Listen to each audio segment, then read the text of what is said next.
इस कार्यक्रम में स्वतंत्र जी आपका बहुत बहुत स्वागत है।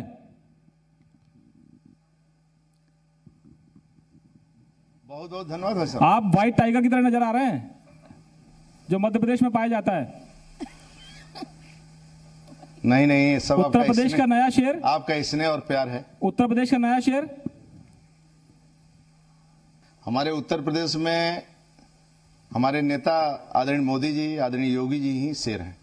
मैं अपने सहयोगी मनोज राजन जो हमारे चैनल के डिप्टी एडिटर हैं उनको आमंत्रित करूंगा कि वो आए मेरे साथ। जरा आपसे मुकाबला करना अकेले भारी पड़ेगा मुझे, दो महिला शक्ति इधर हैं, इसलिए मैं अपने सहयोग के लिए मनोज राजन त्रिपाठी को बुला रहा हूं। दिल्ली वाले यूपी वालों से लड़ नहीं पाते ना, केजरीवाल आके लड़ेंगे आपसे।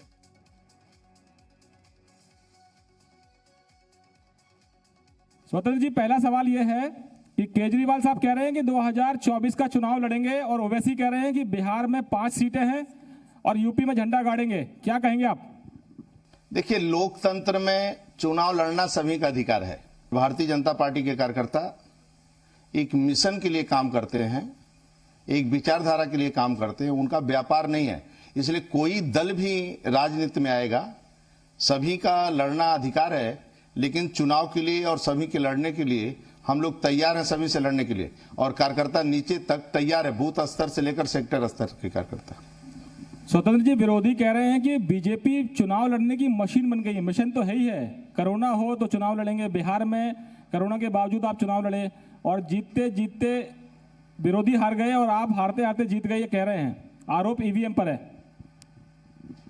क्या है, जो भारतीय जनता पार्टी का संगठन जिन लोगों ने नींव रखा है, डॉक्टर श्यामा प्रसाद मुखर्जी, पंडित दीनदयाल उपाध्याय, देश के गौरव अटल बिहारी वाजपेयी, आज आदरणीय नरेंद्र मोदी नेतृत्व कर रहे हैं।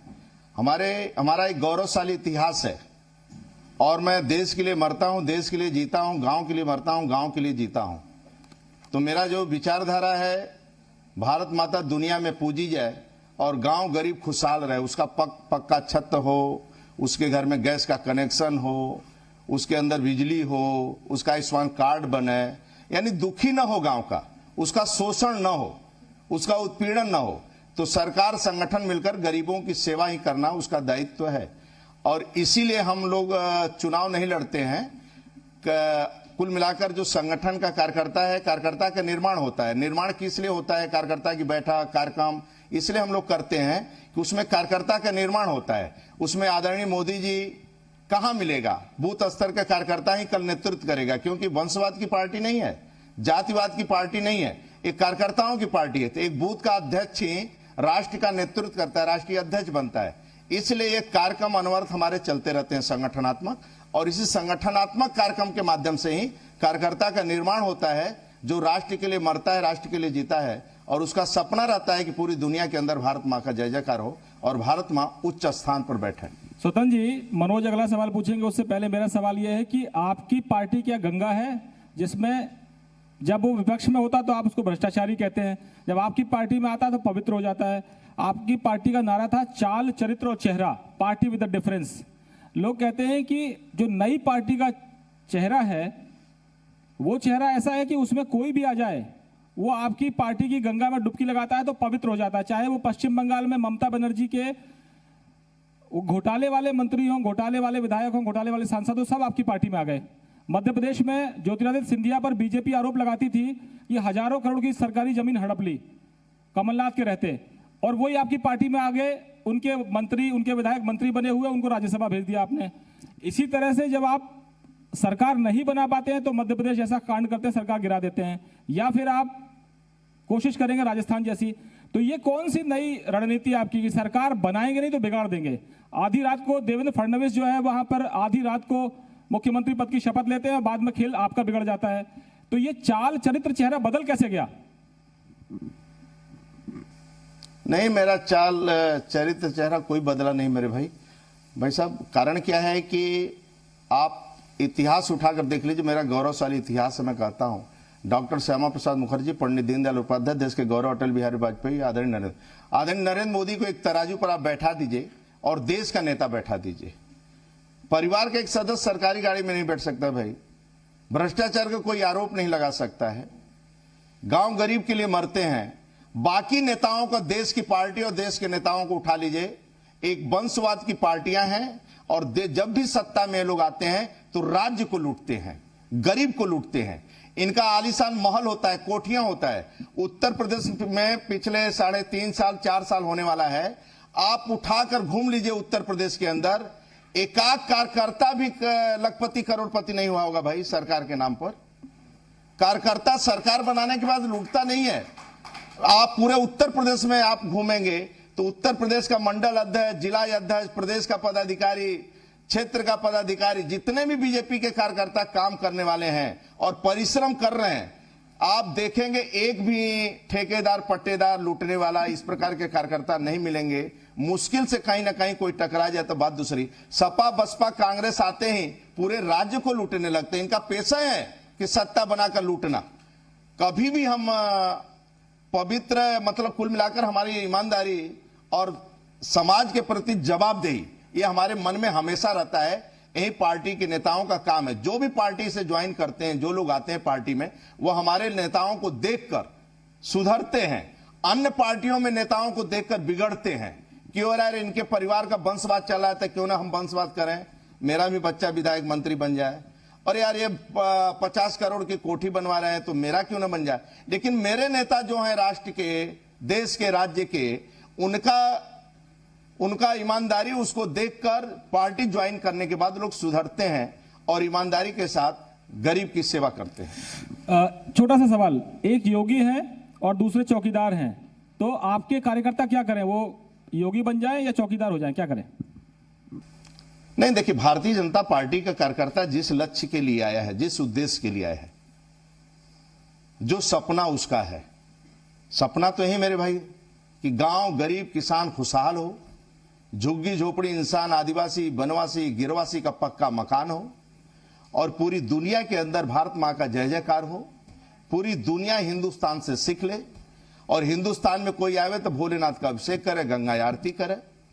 दुनिया का कोई राष्ट्रपति आवे तो यहाँ की नदियों से, यहाँ के वृक्षों से, यहाँ के पत्थरों से लोग प्यार करें। तो कार्यकर्ता, भारतीय जनता पार्टी का कार्यकर्ता अपने को जानता है मुझे क्या करना है। वो कोई सपा बसपा कांग्रेस के चरित्र को नहीं सीखने वाला है।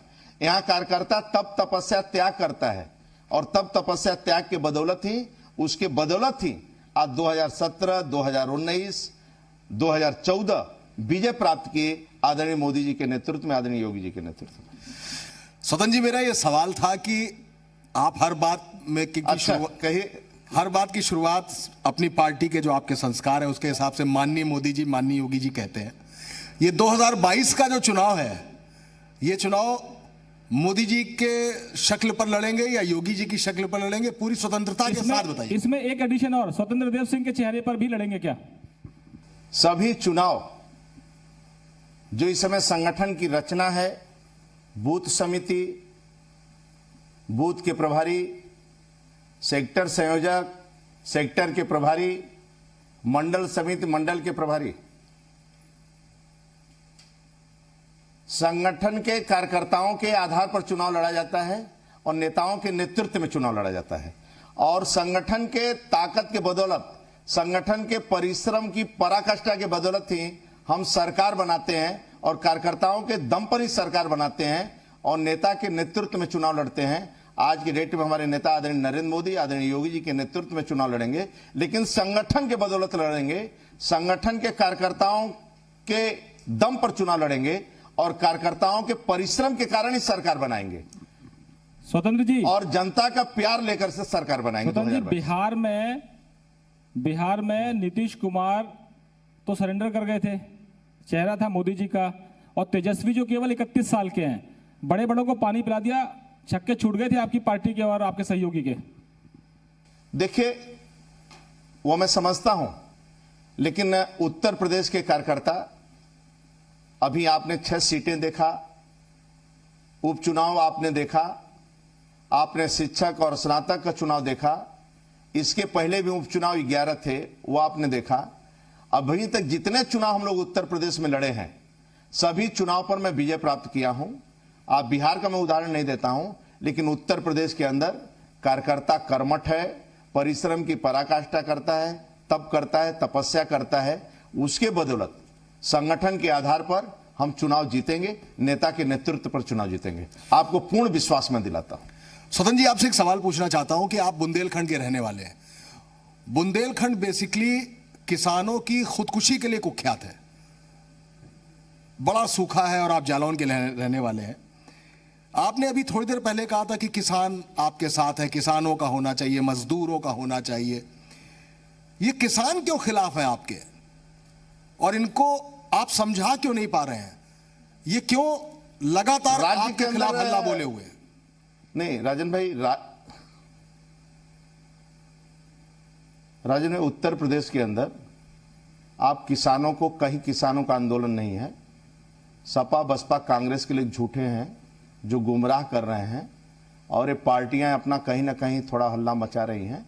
बाकी उत्तर प्रदेश के अंदर बुंदेलखंड के किसान कहीं भी नहीं है।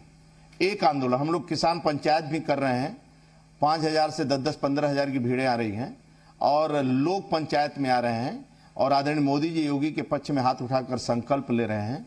और बुंदेलखंड में पहली बार आदरणीय योगी जी जाने के बाद, मुख्यमंत्री बनने के बाद पहला कदम झांसी में रखे थे, तो उन्होंने पहला घोषणा बुंदेलखंड में किया था, बुंदेलखंड एक्सप्रेस हाईवे का, जो अब बनने में कुछ दिनों बाकी है। धीरे धीरे बुंदेलखंड एक्सप्रेस तैयार हो जाएगा, जिसके कारण वहां विकास होगा। तो बुंदेलखंड के किसान हो चाहे राज्य के किसान हैं, सभी आदरणीय योगी जी से, मोदी जी से जुड़े हैं, क्योंकि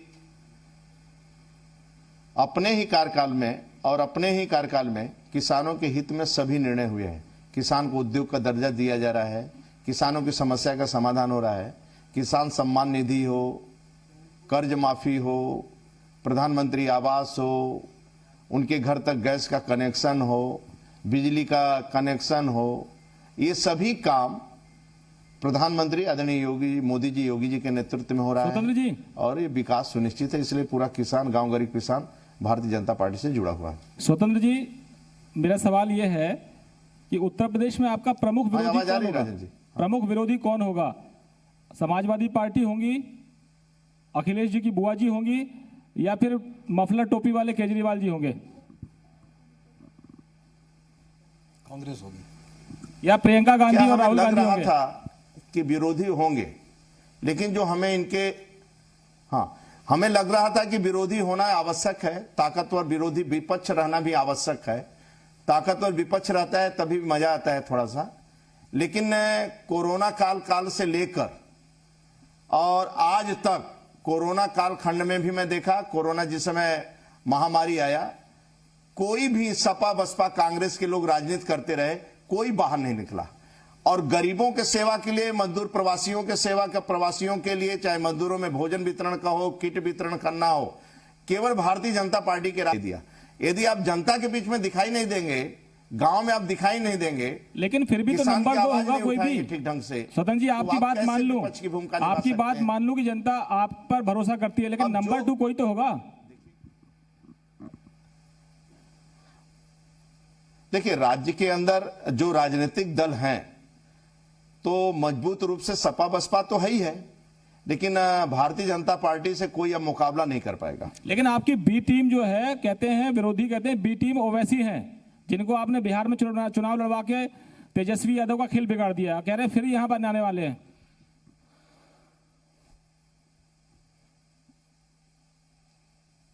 जो हमें लगता है कोई किसी का खेल नहीं बिगाड़ता है। अपने पार्टी के मजबूती के लिए लोग काम करते हैं, धीरे धीरे अपने पार्टी को मजबूत करने के लिए लोग काम करते हैं। कोई किसी का खेल बिगाड़ता नहीं है। अपनी पार्टी के बढ़ाना, अपना पार्टी का विस्तार के लिए, गठबंधन है कि नहीं, ये बता दीजिए। लोग काम करते हैं। जहां तक कोई अंडरहैंड डीलिंग है नहीं है, ओवैसी से विरोधी आरोप लगाते हैं। किसका? आप लोगों की पार्टी का। कहां? बीजेपी के देवतुल्य कार्यकर्ता, बीजेपी के देवतुल्य कार्यकर्ता, सज्जन सरल सुशील कार्यकर्ता, और उन्हीं के बदौलत हम लोग चुनाव लड़ते हैं। और कहां हम लोग उनसे गठबंधन करेंगे? कहां राजा आदमी? लेकिन वही हैदराबाद में उनके गढ़ में घुस के आप हरा के आ गए उनको। हैदराबाद में उनके गढ़ में घुस गए। गठबंधन करेंगे? ये कैसी दोस्ती है? उनको भी कमजोर कर दिया। देश के अंदर आदरणीय मोदी जी के आने के आज, देश के अंदर आदरणीय मोदी जी और राष्ट्रीय अध्यक्ष आदरणीय नड्डा जी के नेतृत्व में पहली बार डिजिटल के माध्यम से बूथ से लेकर सेक्टर से लेकर सभी कार्यकर्ता जुड़े रहे, यानी कोरोना काल में भी सभी कार्यकर्ताओं से संवाद संपर्क बना रहा और सेवा कार्य में समस्त कार्यकर्ता जुटे रहे। उसका परिणाम है कि आज देश भर में हमारा विस्तार हो रहा है। अगला चुनाव स्वतंत्र जी राम पर होगा या रोजगार पर होगा, लव जिहाद पर होगा या लेबर पर होगा?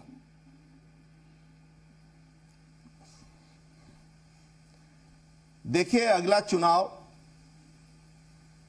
गरीबों को पक्का छत देना है और उत्तर प्रदेश के अंदर समस्त गरीबों के घर में पानी पहुंचाना है 2024 तक, और सभी गरीबों को पक्का छत देना है।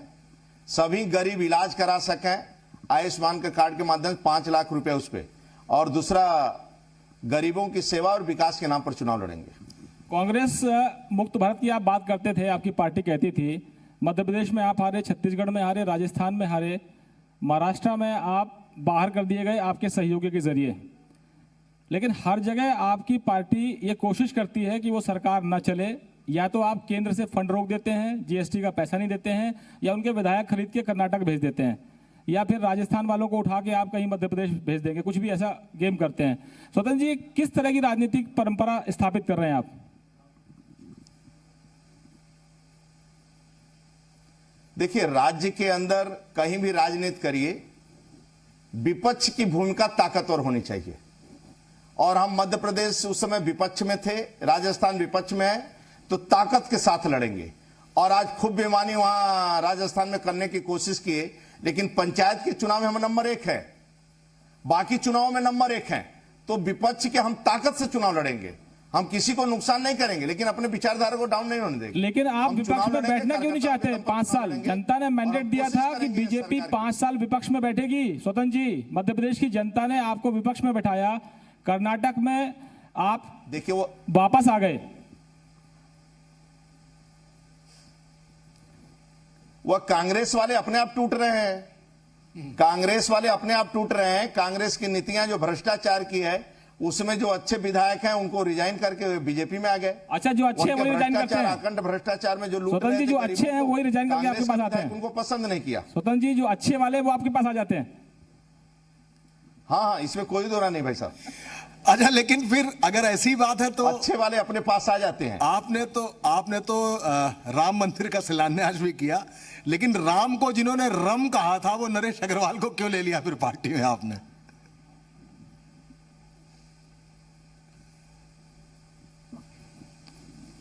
ये आप एक बार पता नहीं कब कहे, हमें ध्यान में नहीं है। ये यूपी वाला सवाल है स्वतंत्र जी, ये यूपी वाला सवाल है, इसलिए मैंने मनोज को साथ में बिठाया कि ऐसी बात है वही बता सकता है आपको। और देखिए, नरेश अग्रवाल जी अच्छे नेता हैं, और आज अब अच्छे हो गए, पहले अच्छे थे स्वतंत्र जी, अब अच्छे हो गए पार्टी के विस्तार के स्वतंत्र जी, अब अच्छे हो गए, पहले अच्छे थे? नहीं, पहले भी अच्छे थे। राम तेरी पहले भी मैली हो गई, और आज तो मेरे साथ आकर और अच्छे हो गए हैं। अच्छा, मैं स्वतंत्र देव सिंह से पूछूं कि कभी क्या आपने ये सोचा था कि आप हिंदुस्तान के सबसे बड़े सूबे के सबसे बड़ी पार्टी के प्रदेश अध्यक्ष बनेंगे? आप एक साधारण कार्यकर्ता के तौर पर आए हैं स्वतंत्र जी, मैं आपको बहुत सालों से जानता हूं। ये मन में तो कभी नहीं रहा कि कुछ मिले, मतलब मिले, लेकिन है कि संगठन में जो दायित्व मिला उसको ईमानदारी के साथ उस काम किए, हम लोग परिश्रम की पराकाष्ठा किए। लेकिन ये कभी नहीं लगता था कि हम लोग भी प्रदेश अध्यक्ष हो सकते हैं। लेकिन ये पार्टी कार्यकर्ताओं की पार्टी है, और कार्यकर्ता ही पार्टी का नेतृत्व करता है।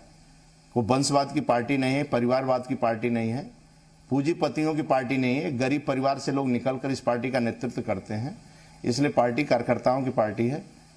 आज आदरणीय मोदी जी, आदरणीय योगी जी, अमित शाह जी और नड्डा जी ने विश्वास दिया, तो उस काम को हम आगे बढ़ा रहे हैं। स्वतंत्र जी, एक सवाल आता परीक्षा में, हाँ या नहीं में जवाब दें, वो वाला सवाल कर रहा हूं मैं आपको। ऑप्शन नहीं होगा आपके पास, ऑप्शन होगा ये कि अक्सर कहा जाता है कि आप अगर बड़े होकर क्या बनना चाहते हैं, तो नेता सोचता है कि पार्टी का अध्यक्ष बनना है, या मुख्यमंत्री बनना है, या प्रधानमंत्री बनना है, या मंत्री बनना है।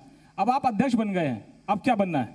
2 ऑप्शन है, मुख्यमंत्री या प्रधानमंत्री, ए और बी। मेरा मत है भाई साहब, मेरा मत है कि पार्टी में रहते हुए आप किसी पद पर बैठ जाओ, किसी पद पर रहो, ईश्वर आपके अंदर अहंकार न दे और हमेशा कार्यकर्ता बने रहो। जो पंडित दीनदयाल उपाध्याय का सपना है वह सपना साकार करते रहो और कार्यकर्ता बने रहो हमेशा। आप कभी भी किसी दायित्व पर अहंकार आपके अंदर ना आवे, न जातिवाद आवे, न भ्रष्टाचार, यानी पार्टी पर बैठकर गरीबों की सेवा करना, कार्यकर्ताओं का निर्माण करना, यही आपका दायित्व होना चाहिए। लेकिन एक पुष्प की अभिलाषा होती है, चाह नहीं मैं सुरबाला के गहनों में गूथा जाऊं।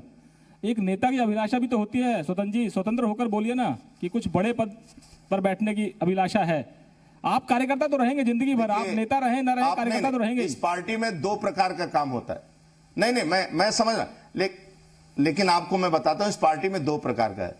जिसका भाग्य रहता है, परिश्रम करता है, वह किसी पद पर पहुंच जाता है। एक कुशाभाऊ ठाकरे का रास्ता है, एक पंडित दीनदयाल उपाध्याय का रास्ता है। पार्टी में काम करने वाले कार्यकर्ता सभी का सम्मान होता है।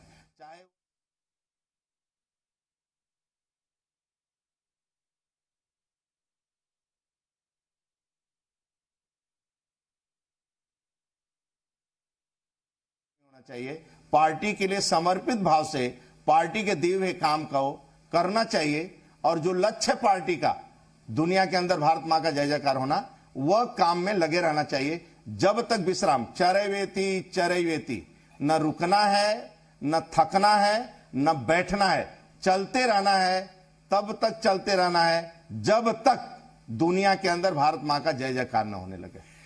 देखिए, कुछ टैगलाइंस तो बीजेपी की हैं जिनको आप कभी खत्म ही नहीं कर सकते, वो ऐसा बताएंगे आपको। स्वतंत्र जी, ये सवाल जो हमने दिलीप जी ने भी आपसे पूछा कि आप मुख्यमंत्री बनना चाहेंगे या प्रधानमंत्री, ये गुप्त सवाल हम लोगों ने केशव मौर्य जी से भी पूछा था, तो उन्होंने जुबान से कुछ कहा था पर चेहरे से जवाब कुछ और था उनके, वो एक अलग बात है। एक चीज पूछना चाहता हूं आज, लेकिन हमारा चेहरा भी, हमारी आंख भी आपसे कुछ छिपा नहीं, आप तो घर के हैं। हम फेस रीडिंग कर लेते हैं स्वतंत्र जी, ये पार्टी स्वतंत्र जी हम फेस रीडिंग कर लेते हैं। वर्तमान में हमारे सामने जो फेस रीडिंग भी कर लेते हैं, थोड़ी सी चेहरा पढ़ के हम लोग। मैं कहां कर रहा हूं फेस रीडिंग नहीं करता। लेकिन एक चीज पूछना, इस पार्टी में पार्टी का काम ही बहुत महत्वपूर्ण है। एक चीज आपसे पूछना चाहता हूं कि अब चूंकि आप पार्टी के अध्यक्ष भी हैं। कट रहा है राजद भाई?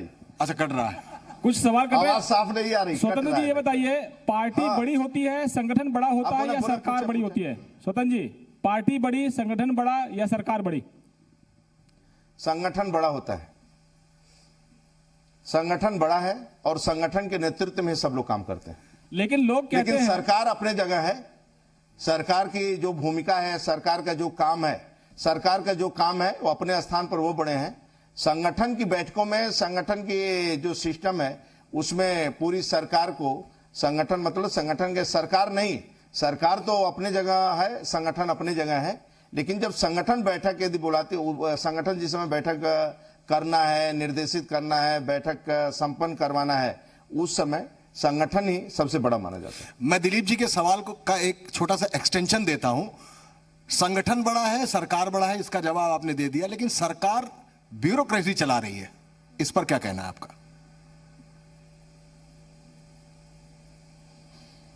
बहुत सारे विधायक सांसद आपके धरना दे चुके हैं। AK-47 लोग घूमते थे, नहीं, AK-47 लेकर घूमते थे सड़कों पर, जमीन कब्जा करते थे। आज योगी सरकार का बुलडोजर चल रहा है देश के अंदर। इसी राज्य के अंदर डीजे लोग बंद करवा दिए थे। योगी सरकार के आने के बाद वो डीजे भी बंद नहीं हुआ है और कावड़ यात्रा में जो डीजे लोग बंद करवाते थे, कावड़ यात्रा, वहां हेलीकॉप्टर, योगी सरकार के हेलीकॉप्टर पुष्प की वर्षा करती है। इसी राज्य के अंदर अब देव दीपावली भव्य मनाया जाता है और देव दीपावली के दिन काशी में रहने वाले सभी नाविक उस दिन खुशहाल रहते हैं और अपने जेब में हजारों रुपए डालकर जाते हैं। काशी में कोई रेस्टोरेंट और होटल नहीं खाली था उस दिन, यानी सभी को रोजगार मिला। दीपोत्सव अयोध्या में जिस दिन होता है तो लोग जानते हैं और विकास आदरणीय योगी जी के नेतृत्व में चल रहा है। इसलिए आप कह सकते हैं कि गुंडागर्दी यदि समाप्त कोई कर सकता है तो योगी सरकार कर सकते हैं और आज राज्य के अंदर एक खुशहाली है। स्वतंत्र जी, आपकी पार्टी की और आपकी सहयोगी स्वाति सिंह जी यहाँ बैठी हैं, महिला बाल विकास मंत्री हैं, और अपर्णा जी भी बैठी हैं। अपर्णा जी के प्रति योगी जी का बहुत स्नेह है तो समाजवादी पार्टी में गौ सेवक हैं, सामाजिक कार्यकर्ता हैं। महिलाओं का रिप्रेजेंटेशन आपकी पार्टी में भी बहुत कम है। बातें तो होती है बेटी बचाओ, बेटी पढ़ाओ, बेटी आगे बढ़ाओ, लेकिन ये पार्टी, आपकी पार्टी जो सत्ताधारी पार्टी है, अगर वो ट्रेंड सेट कर दे, महिलाओं को कुछ तो बढ़ा दीजिए आगे। आप अध्यक्ष बन गए हैं, आपने भी सोचा होगा कि महिलाओं को कैसे आगे बढ़ाएंगे। कहां भाई हमारे 10 नाना, हम भाई साहब मेरे 10 पदाधिकारी हैं, अभी 2 राज्यसभा गए हैं, कैसे नहीं महिलाओं के हैं महत्व? सबसे अधिक तो भारतीय जनता पार्टी में ही है। लेकिन रिजर्वेशन के सवाल पर 10 महिलाएं हैं प्रदेश पदाधिकारियों में, अध्यक्ष जी, और 2 राज्यसभा अभी भेजा हूं। सर आप बीजेपी के अध्यक्ष हैं, प्रदेश की सबसे बड़ी पार्टी के 2 राज्यसभा और गई सबसे हैं, बड़े और आप पदाधिकारी आग्रह हैं। कर रहे हैं तो आगे और ध्यान दिया जाएगा। महिला आरक्षण बिल केवल बीजेपी की वजह से अटका हुआ है संसद में। राज्य के अंदर कोई बिल देश के अंदर नहीं अटकेगा, ऐसा नहीं है। महिलाओं की खुशहाली के लिए, महिलाओं को आगे बढ़ाने के लिए भारतीय जनता पार्टी के अलावा कौन ध्यान देगा? स्वाति जी के ससुर भी नहीं स्वाति जी चाहते हमारी थे। नेतृत्व कर रहे महिला मोर्चा की अपर्णा जी के, अध्यक्ष माफ रही है। कीजिएगा, अपर्णा आज जी के पूरा नेतृत्व कर रही है। अपर्णा जी के ससुर ने भी विरोध किया था, नहीं, मुलायम ऐसा सिंह जी नहीं ने, है। मुख्यमंत्री ऐसा नहीं रहते। है। उसके स्वतंत्र जी, आपकी पार्टी विरोधी है और मुलायम सिंह जी की नहीं, पार्टी विरोधी है। अपर्णा जी को भी कोई रोक नहीं पाएगा। आप टिकट देंगे क्या? नहीं, ऐसा नहीं है। आपके सामने 2 राज्यसभा भी गई हैं। हमारे टीम में, पूरे टीम में 10 पदाधिकारी महिलाएं हैं। पूरा कोटा कंप्लीट है, यानी एक भी जो कोटा है, मतलब जो 33% हुआ है पूरा, उससे ऊपर महिलाएं हमारी टीम में है। अच्छा स्वतंत्र जी, अब तो चूंकि आप अध्यक्ष भी हैं, तमाम सारी कमेटियों में रहते होंगे, जब टिकट फाइनलाइज हो रहे होंगे, कोई नीति, कोई योजना जाती होगी, फाइनल करते होंगे, सच बताइएगा, बिल्कुल स्वतंत्र होकर बताइएगा, वहां पर आपका कभी कोई एकमत फैसला चलता है या आपको ऊपर से दिए गए फैसले पर ही हां की मोहर लगानी पड़ती है? बिल्कुल ईमानदारी से बताइएगा, जितनी ईमानदारी से आपने बताया था कि कार्यकर्ता ही बने रहना चाहिए। जो भी राज्यसभा की सूची यहां से जाती है, मैं ईमानदारी से बता रहा हूं, उपचुनाव के लिए जो हम लोग अध्यक्ष बनने के बाद, चाहे पिछला 11 उपचुनाव हो, चाहे अभी के उपचुनाव 7 टिकटें थी, जो उत्तर प्रदेश कोर कमेटी बैठकर, चुनाव संचालन बैठकर जो सुनिश्चित किया था, जो तय किए थे, वही प्रत्याशी सभी घोषित हुए। और ऐसे नहीं घोषित होते हैं, बूथ स्तर के कार्यकर्ताओं का मत क्या है, उस विधानसभा में रहने वाले वरिष्ठ कार्यकर्ताओं का क्या मत है, वह सभी मत लेने के बाद, यानी जनता के बीच में उसकी लोकप्रियता क्या है, कार्यकर्ता के बीच में उसकी स्वीकार्यता क्या है, संगठन के प्रति उसका समर्पण क्या है, ये तीनों के आधार पर कार्यकर्ताओं की सूची बनती है, जिसका परिणाम रहा कि कार्यकर्ताओं को टिकट मिला और 7 में से 6 सीटें कार्यकर्ताओं ने जीत सुनिश्चित किया। और संगठन के बदौलत कार्यकर्ता और सरकार योगी मोदी जी के लोकप्रियता के आधार पर हमें चुनाव जीते। स्वतंत्र जी, एक आरोप आपकी पार्टी के कार्यकर्ता लगाते हैं, प्रदेश तय करता है।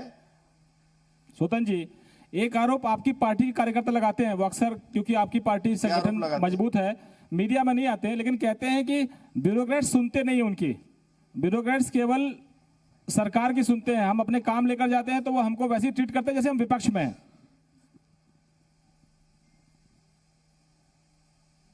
नहीं, राज्य के किसी कार्यकर्ता का अपमान बर्दाश्त नहीं होगा भाई। राज्य के अंदर किसी कार्यकर्ता का अपमान कोई नहीं कर सकता है। लेकिन आप ये मैसेज सरकार को देंगे कि मैसेज डाउन द लाइन जाना चाहिए, उचित है, सभी लोग सुनते हैं। स्वतंत्र जी, आप ये सरकार के जरिए मैसेज देंगे कि सारे अफसर कम से कम पार्टी के लोगों की सुने? कार्यकर्ताओं का सरकार नहीं, सभी लोग जो कार्यकर्ता है, जो भी काम लेकर जाते हैं, जो उचित कार्य है, जो कार्य नियमानुसार है, वो सभी काम होते हैं। ऐसा है नहीं कि काम ना हो, जो काम नियमानुसार है वो सभी काम होते हैं, वो कार्यकर्ता के भी हैं, जनता के भी। और सरकार और संगठन के कार्यकर्ता का एक ही दायित्व है कि दोनों मिलकर जनता की सेवा करें और जनता का काम होना चाहिए बस। और जनता जनार्दन हमारे लिए भगवान। क्राइम कंट्रोल पर संगठन की तरफ से सरकार को कभी कोई निर्देश जाता है? क्योंकि क्राइम यूपी का सबसे प्राइम कंसर्न है, अगला चुनाव भी आपको क्राइम के फ्रंट पर ही लड़ना पड़ेगा, क्योंकि क्राइम की बहुत सारी घटनाएं जो देश नहीं बल्कि विश्व स्तर पर फेमस हो गई हो, चाहे वो हाथरस वाला कांड क्यों ना रहा हो।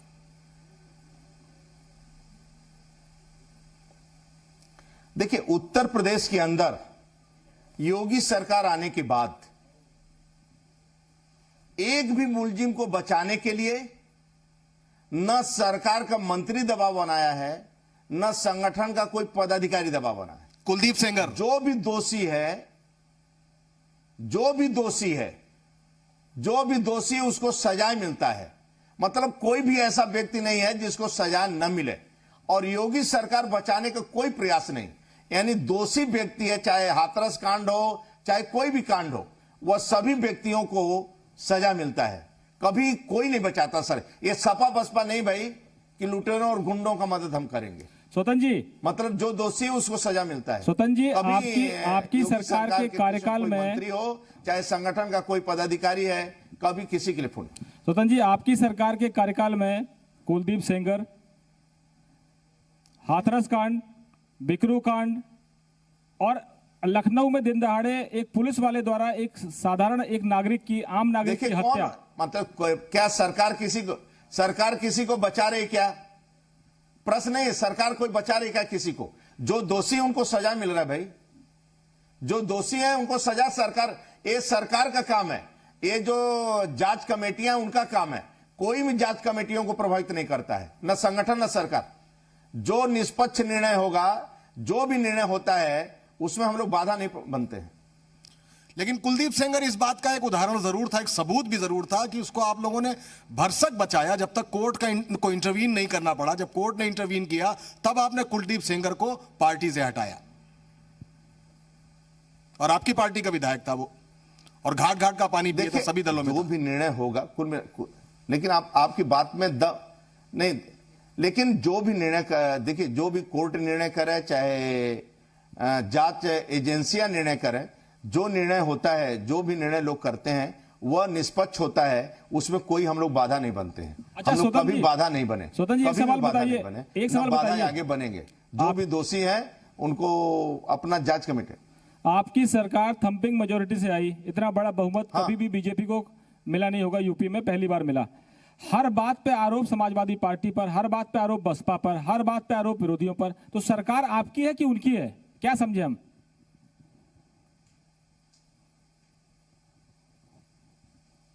देखिए, आरोप जो आप बोए हैं, जो ये बिगाड़ कर गए हैं, जो वातावरण बिगड़ा है, मतलब आपसे मैं पूछना चाहता हूं, देश के अंदर क्या वंशवाद की पार्टियां चलेंगी कि कार्यकर्ता? क्या सपा में और कोई यादव कार्यकर्ता नहीं है जो सपा में नेतृत्व कर सके?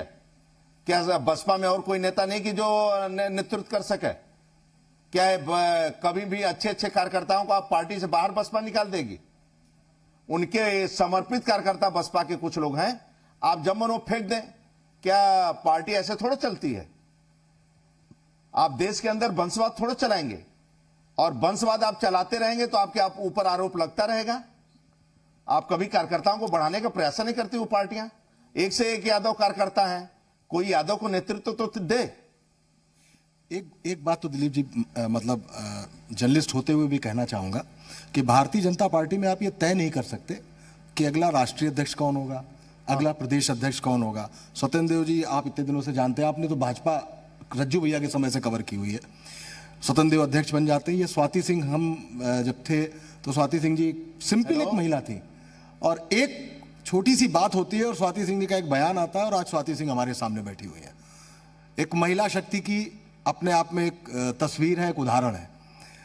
तो इसमें कोई दो राय नहीं कि भाजपा में ये जरूर दिखाई देता है। देखिए, भाजपा को लोग जहां जाते हैं तो शायद डिफरेंस ये होगा कि पार्टी जो ये बार बार गिनाते हैं कि प्रधानमंत्री हमारे देश के चौकीदार हैं, यहाँ योगी हैं, या और भी कई जगह विकास के मॉडल गिनाते हैं। लेकिन स्वतंत्र जी, मेरा सवाल ये है कि जो गड़बड़ियां हैं, जो खामियां हैं, जो फसल खराब हुई है, वो सब विरोधियों ने बोई थी, और अच्छा आपने काटा, और बुरा सब उनके हवाले कर दिया। मैं आपसे जानना चाहता हूं कि किसान सड़कों पर बैठा है तो विरोधियों ने भड़का दिया, किसान पंजाब से आ गया तो आम आदमी पार्टी और कांग्रेस भड़का रही है। तो भाई साहब, गलती तो आपकी, जो किसानों को समझा नहीं पाए। इतना पैसा आपने डाल दिया दिल्ली से, टैक्स पेयर का मनी डाला है, 6-6 हज़ार रुपए साल में डालते हो, उसके बाद भी किसान अगर दिल्ली में कड़ाके की ठंड में बैठा हुआ है, पूरी सरकार आपकी बातचीत कर रही है, और अगर वो नहीं मान रहा है, आपकी बात नहीं समझ रहा है, तो फिर आप खालिस्तानी कहते हो या फिर कहते हो कि ये पीएफआई वाले हैं या टुकड़े टुकड़े गैंग है। तो जो आपके साथ नहीं है या तो वो पाकिस्तान चला जाए या टुकड़े टुकड़े गैंग में शामिल हो जाए, या जो आपके साथ नहीं है वो आपका दुश्मन हो गया। अब सुखबीर बादल कह रहे हैं कि सबसे बड़ी टुकड़े टुकड़े गैंग बीजेपी है, जो कल तक आपके साथ थे, सरकार में, संगठन में थे, और उनकी पत्नी, सुखबीर बादल की पत्नी हरसिमरत कौर बादल ने इस्तीफा इसी बात पर दिया कि आपने गलत बिल पास करवा दिए, 3 चर्चा नहीं की, जबरन पास करवा दिए। इस पर क्या कहेंगे कि अगर आपके खिलाफ कोई बोले तो वो देश विरोधी है, उसको पाकिस्तान भेज दीजिए।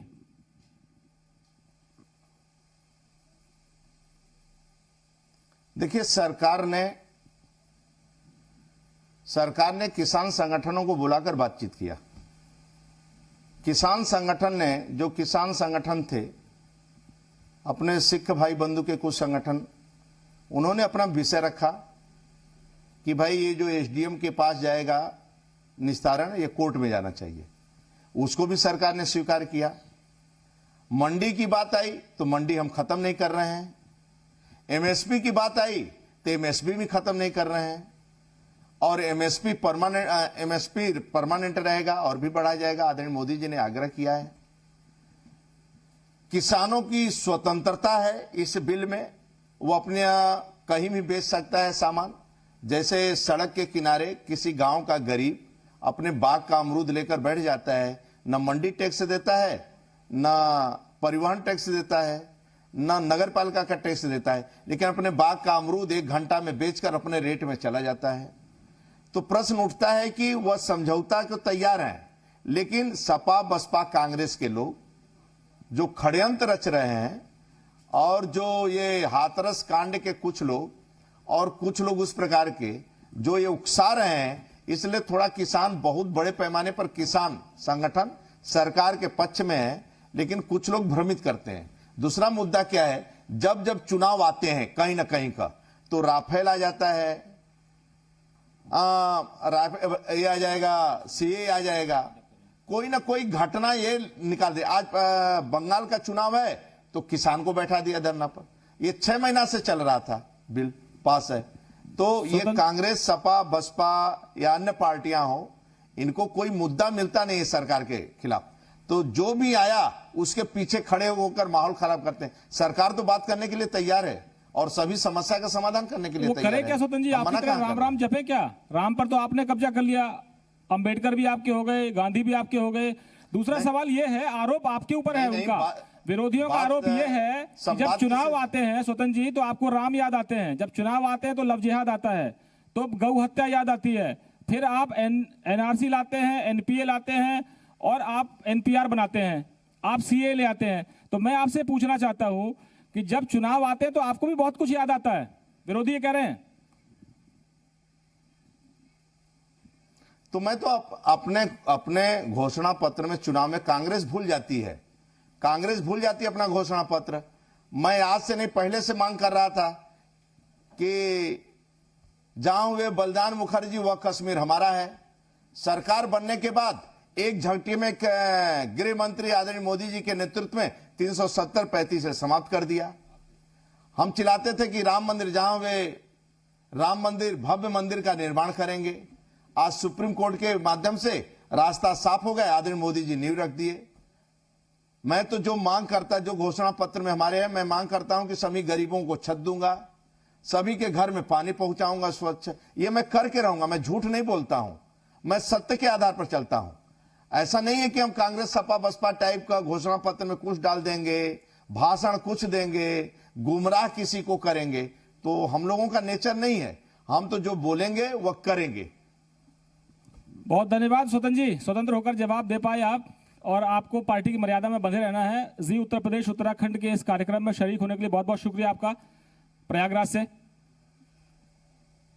बहुत बहुत धन्यवाद स्वतंत्र जी। बहुत बहुत धन्यवाद, आपने मुझे मौका दिया, बहुत बहुत धन्यवाद।